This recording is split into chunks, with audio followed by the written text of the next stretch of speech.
ನನ್ನ ಹೆಸರು ಕಾವೇರಿ KH. ನಾನು 10ನೇ ತರಗತಿಯಲ್ಲಿ ಓದುತ್ತಿದ್ದೇನೆ. ಸಂಖ್ಯಾಶಾಸ್ತ್ರ. ನೇರ ವಿಧಾನದಿಂದ ಸರಾಸರಿ x bar equals sigma fi xi by sigma fi equals ಆವೃತ್ತಿ xi ಈಕ್ವಲ್ಸ್ ಮಧ್ಯ ಬಿಂದು ಈಕ್ವಲ್ಸ್ ಮೇಲ್ಮಿತಿ ಪ್ಲಸ್ ಕೆಳಮಿತಿ ಬೈ 2.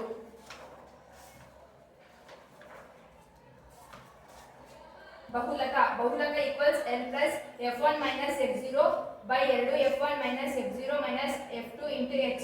L ಈಕ್ವಲ್ಸ್ ಬಹುಲಕವಿರುವ ವರ್ಗಾಂತರದ ಕೆಳಮಿತಿ. h ಈಕ್ವಲ್ಸ್ ವರ್ಗಾಂತರದ ಗಾತ್ರ. f1 ಈಕ್ವಲ್ಸ್ ಬಹುಲಕವಿರುವ ವರ್ಗಾಂತರದ ಆವೃತ್ತಿ. f0 ಈಕ್ವಲ್ಸ್ ಬಹುಲಕವಿರುವ ವರ್ಗಾಂತರದ ಇಂದಿನ ವರ್ಗಾಂತರದ ಆವೃತ್ತಿ. f2 ಈಕ್ವಲ್ಸ್ ಬಹುಲಕವಿರುವ ವರ್ಗಾಂತರದ ಮುಂದಿನ ವರ್ಗಾಂತರದ ಆವೃತ್ತಿ. ಮಧ್ಯಾಂಕ equals L plus n/2 minus CF by F into H. L equals ಮಧ್ಯಾಂಕವಿರುವ ವರ್ಗಾಂತರದ ಕೆಳಮಿತಿ. N ಈಕ್ವಲ್ಸ್ ಪ್ರಾಪ್ತಾಂಕಗಳ ಸಂಖ್ಯೆ. F ಈಕ್ವಲ್ಸ್ ಮಧ್ಯಾಂಕವಿರುವ ವರ್ಗಾಂತರದ ಆವೃತ್ತಿ. CF ಈಕ್ವಲ್ಸ್ ಮಧ್ಯಾಂಕವಿರುವ ವರ್ಗಾಂತರದ ಇಂದಿನ ಸಂಚಿತ ಆವೃತ್ತಿ. H ಈಕ್ವಲ್ಸ್ ವರ್ಗಾಂತರದ ಗಾತ್ರ.